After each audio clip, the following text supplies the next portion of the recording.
अस्सलाम वालेकुम व्यूअर्स। मेरा नाम अली है और आज मैं आपको बताऊंगा कि आपने हायर एजुकेशन कमीशन से अपने डॉक्यूमेंट्स कैसे टेस्ट करवाने हैं। इसमें आप तौर पर जो कैनेडियन इमिग्रेशन अप्लाई किए जाते हैं उसमें भी आपकी चाहिए होती है एचएससी की, और इसके अलावा आप स्टडी वीज़ाज़ पे भी जब अप्लाई करते हैं तो आपको एचएससी की सबसे पहले चाहिए होती है अटेस्टेशन। इसमें बहुत ही आसान प्रोसीजर है। मैं आपको एक्सप्लेन करता हूँ स्टेप बाय स्टेप, ताकि जो मेरे दोस्त फ्यूचर में अप्लाई करना चाह रहे हैं इसके लिए, तो ये स्टेप वो बड़ा इजीली कर सकते हैं। इसमें आपको किसी कंसल्टेंट की भी ज़रूरत नहीं है, आप खुद भी कर सकते हैं। होता उसमें यह है कि सबसे पहले पास्ट में ये होता था कि एचएससी मैनुअली करती थी आपके जो डॉक्यूमेंटेशन है उनके अटेस्टेशन। अभी उन्होंने एक पोर्टल बना दिया है और उसको ई सर्विसेज पोर्टल रखा है बाय एचएससी। इसका जो एड्रेस है वो है e-services.hse.gov.pk। आप ऑनलाइन इस एड्रेस पे जाएं, आपको डॉक्यूमेंट्स, आपको एक पोर्टल खुल जाएगा। उस पोर्टल पे आपने अपने आप को रजिस्टर करवाना है। इसके लिए आपका एनएसई चाहिए होगा, आपका मोबाइल नंबर और एक ईमेल आईडी। आप उसको रजिस्टर करवाएं, अपने आप को रजिस्टर करें। उसके बाद आपने जो डॉक्यूमेंट्स वेरीफाई करवाने, टेस्ट करवाने हैं, वो आपने उसको अपलोड करना है। आम तौर पर जो ओरिजिनल डॉक्यूमेंट है उसकी जो फ़ीस है, ओरिजिनल डॉक्यूमेंट से मुराद आपकी जो ओरिजिनल डिग्री और ओरिजिनल ट्रांसक्रिप्ट है, उसकी फ़ीस 1000 पाकिस्तानी रुपीज़ पर डॉक्यूमेंट है। अगर आपने ओरिजिनल फॉर एग्जांपल मास्टर्स आपने किया है, आपने उसकी मास्टर्स की ओरिजिनल डिग्री और ओरिजिनल ट्रांसक्रिप्ट करवानी है तो 2000 लगेगा दोनों का। इसके अलावा जो फ़ोटोकॉपी ऑफ ईच डॉक्यूमेंट 700 रुपये इसकी कीमत है, या जो वो चार्ज करते हैं।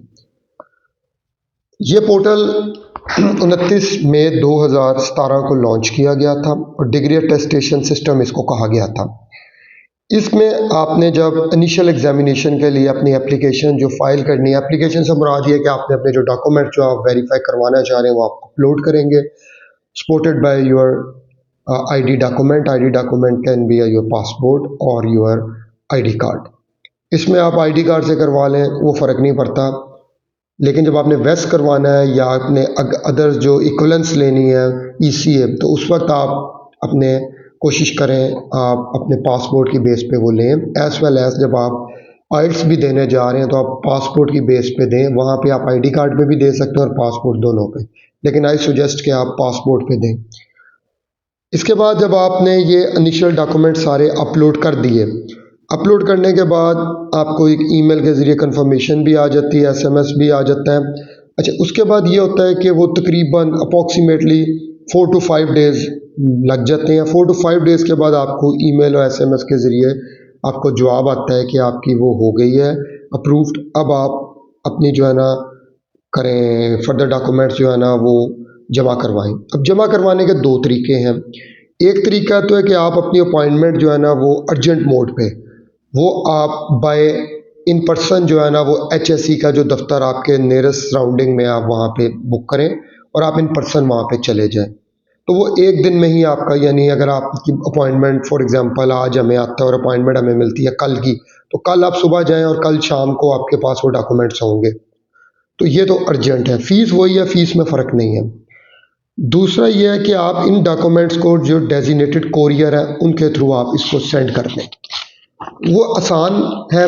और मैं आपको ये सजेस्ट करूँगा कि आप उसके थ्रू भेजें। आप टीसीएस जो है पाकिस्तान में डेजिग्नेटेड इनका सेंटर है, आप किसी भी टीसीएस की ब्रांच में जाएंगे, आपको जो वहाँ से कंफर्मेशन का जो लेटर है, ओरिजिनल डॉक्यूमेंट्स, अच्छा अगर आपने फ़ोटोकॉपी भी टेस्ट करवानी है फिर भी ओरिजिनल डिग्री आपको साथ भिजवाना ज़रूरी है।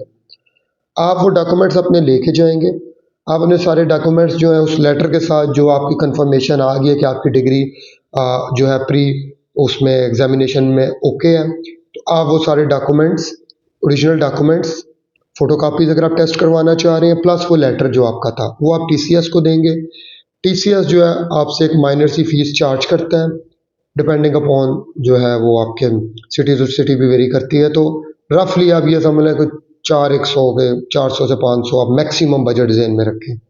वो कोरियर वाला अपने चार्ज करेगा। और इसके बाद ये डिग्री आपके पते पे जो आप एड्रेस लिखेंगे उस एड्रेस पे आपके वापस घर पहुंच भी जाएगी। तो आपको किसी किस्म की कोई इनकन्वीनियंस नहीं उठानी पड़ती, सिर्फ एक दफ़ा जाके जमा करवानी है। कोई लाइन में नहीं लगना है। HSC के ऑफिस आप जाएँ, वहाँ लाइन में लगते हैं कई दफ़ा, कोई डॉक्यूमेंट अगर ऊपर नीचे हो तो वो फिर आपको दोबारा जो है वो जाना पड़ता है। जबकि TCS के केस में ये है कि वो आपके डॉक्यूमेंट वहाँ सबमिट ही नहीं करते अगर कोई डॉक्यूमेंट आपका कम है। तो यानी आपकी वो कॉस्ट भी बच जाएगी। जो TCS, ये नहीं कि आप जाके एक इन्वेलप देंगे तो इन्वेलप को वो उठा के बस आके भेज देंगे। हाँ, एक चीज़ आपने और करनी है, अगर आपने वेस्ट वगैरह करवानी है तो सील्ड इन्वेलप में कॉपीज़ होती हैं। तो आपने TCS वालों को उस स्टेप पे बताना है कि जी मेरा ये ECA करवाना है, और एक एप्लीकेशन भी आप सिंपल वाइट पेपर पे लिखते हैं HSC के नाम कि जी मैंने ये फॉर एग्जांपल ICAS में भेजनी है, वेस्ट में भेजनी है, तो इसको बराए मेहरबानी सील्ड इन्वेलप में आप वापस भिजवाएँ। और फिर सील्ड इन्वेलप के लिए आप एक इन्वेलप भी साथ आप भेजते हैं। तो ये वो सारा प्रोसेस है जिसको आपने फॉलो करना है।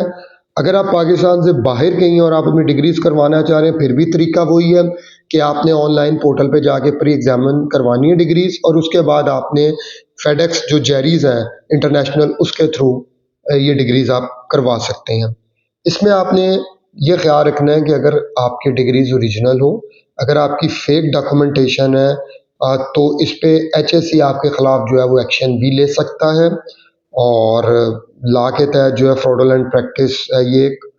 तो आप ऐसी कोई भी डॉक्यूमेंट्स में, जैसे बारहा कहता हूँ, कोई अगर ऐसी कोई चीज़ है तो खुदारा जमा ना करवाएं। अब सिस्टम बहुत ज़्यादा स्ट्रॉन्ग है। आर्टिफिशियल इंटेलिजेंस के एक सिस्टम है जिसके तहत आपकी कोई भी ऐसी डॉक्यूमेंटेशन बड़ी ईजिली पकड़ी जाती है। तो कोई ऐसा काम मत करें जो आपके लिए फ्यूचर के लिए आपके ऊपर पाबंदी। फॉर एग्जांपल, आपने जब यूरोप में किसी भी जगह आपने अगर फ्यूचर में आप नेशनैलिटी लेने जा रहे हैं तो पुलिस करैक्टर सर्टिफिकेट एक बड़ा अहम डॉक्यूमेंट है, PCC इसको कहते हैं। पुलिस करैक्टर सर्टिफिकेट के अंदर आपके ऊपर अगर कोई इस किस्म की कोई भी एक्टिव आपके FIR हुई है तो वो आपके उसके ऊपर आ रहा होता है रिकॉर्ड। और वो ममालिक ऐसे PCC पे आपकी ऑलमोस्ट इम्पॉसिबल है आपकी होना, आपको वहाँ की सिटीज़नशिप मिलना। तो बराए मेहरबानी अगर आप स्टडी पे भी जा रहे हैं तो कोई स्टडी पे जाने का मकसद आम तौर पे 95% स्टूडेंट्स का यही होता है कि वहाँ सेटल हो जाएं। तो सेटल होंगे तो उन्हें फिर इस प्रोसेस से गुजरना है।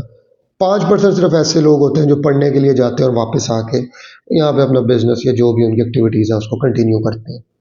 तो मैं आप लोगों से यही बार बार रिक्वेस्ट करता हूँ कि कोई फ्रॉडुलेंट प्रैक्टिस मत करें और इससे दूर रहें, ताकि आपका जो फ्यूचर है वो बड़ा हो क्लियर रहे और आपको कोई इस किस्म की प्रॉब्लम, ये छोटी सी गलती की वजह से आपको फ्यूचर में बहुत बड़े कॉन्सिक्वेंसेस भुगतना पड़ सकते हैं।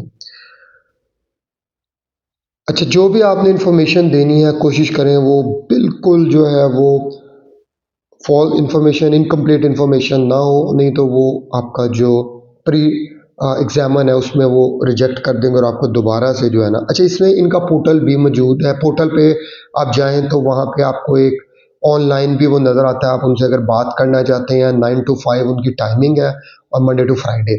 तो उसमें उनका ऑनलाइन एक रिप्रेजेंटेटिव बैठा होता है। आप उसे क्यूरीज वो टाइप करें, उसी वक्त आपको जवाब आता है। तो अगर आपको किसी जगह कन्फ्यूजन हो, आप उस सर्विसेज को इस्तेमाल करें। आप इसके अलावा उनकी हेल्पलाइन पे भी कॉल कर सकते हैं, वो भी 9 to 5 and Monday to Friday होती है। तो इसमें आपको जो भी क्यूरीज हो आप उनसे रब्ता करें। अगर आपको फर्दर मेरे से कोई क्यूरी हो, इस हवाले से कोई कमेंट हो, तो बराए मेहरबानी कमेंट बॉक्स पे आप कमेंट करें। I will try my best कि मैं जितनी जल्दी हो सके आपको मैं इसका रिप्लाई करूं। इसके अलावा मुझे बहुत सारे मैसेजेस वगैरह आते हैं जो हेलो हाय। तो ये रिक्वेस्ट है कि आपका जो भी क्यूरी हो आप स्ट्रेट अवे वो क्यूरी जो है वो लिख दिया करें। I will try my best. मेरा व्हाट्सएप नंबर भी इस पर मौजूद है, मेरी डिस्क्रिप्शन में दिया होता है। तो जनरल जितनी क्यूरीज हैं मैं उसका आंसर फ़ौरन करता हूँ। अगर आपकी कोई पर्सनल क्यूरी है और आप अपना केस मेरे से स्पेसिफिकली डिस्कस करना चाह रहे हैं तो उसके लिए फिर आप जो है वो पेड अपॉइंटमेंट बुक करवाएं और इंशाल्लाह ताला वो आपका केस पूरी डिटेल में देख के सारे सर्कमस्टांसिस देख, क्योंकि मोस्टली मुझे यही आता है कि जी ये मैंने कर दिया, मुझे मिल जाएगा वीज़ा, मेरी 30 लाख की बैंक स्टेटमेंट है, मुझे वीज़ा मिल जाएगा। मैं कैसे आपको एक बैंक स्टेटमेंट देख के बता सकता हूँ कि आपको वीज़ा मिल जाएगा? I have to go through your complete case. आपके जो भी उसमें फर्दर डॉक्यूमेंट्स हैं वो सारे देख के उसके बाद कंसल्टेंट आपको सिर्फ ये सुजेस्ट कर सकता है कि आपका चांसेस क्या हैं। आप डॉक्टर के पास भी, जैसे मैं अक्सर कहता हूँ, डॉक्टर के पास भी जाते हैं, आप उसको फ़ीस देते हैं, प्रिस्क्रिप्शन वो आपको लिख के दे देता है। अब उन दवाइयों से आपको फ़र्क पड़ता है या नहीं पड़ता, उसको वो इस बात में तो नहीं, इतनी डिटेल में तो नहीं होता। इसी तरह सिमिलर यहाँ भी होता है कि हम बीइंग अ प्रोफेशनल, हमारी पूरी कोशिश होती है कि आपको बेस्ट सॉल्यूशन दें और आपको बेस्ट बताएं। लेकिन हमारी जो जजमेंट है, जैसे मैंने पहले कहा, वीज़ा ऑफिसर के ऊपर बहुत सारे और सर्कमस्टांसेस होते हैं। फॉर एग्जांपल, इस वक्त मुल्क के जो कंडीशन है, हर किसी को पता है कि पाकिस्तान से लोग बाहर निकलने के लिए पूरा जोर लगा रहे हैं और बहुत ज़्यादा लोग अप्लाई कर रहे हैं। तो केसेस उनके पास अगर 100% जो लोग हैं उन सब ने बिल्कुल ठीक, उनमें से भी फिर वो चूज़ करेंगे ना, तो जब चूज़ करेंगे तो कोई ना कोई रिजेक्ट ज़रूर होगा केस। तो आप ये बराए मेहरबानी ज़हन में रखें, जब भी आप क्यूरी करें, जनरल क्यूरीज आप जितनी मर्जी करें, I will answer with in hours में आंसर करता हूँ। और स्पेसिफिकली अगर क्यूरी है तो फिर बराए मेहरबानी, वी आर आल्सो प्रोफेशनल, हमारा टाइम भी कीमती है, तो फिर आप उस हवाले से प्रॉपर अपॉइंटमेंट के थ्रू आएँ। बहुत शुक्रिया, थैंक यू, अपना ख्याल रखिएगा। अस्सलाम वालेकुम।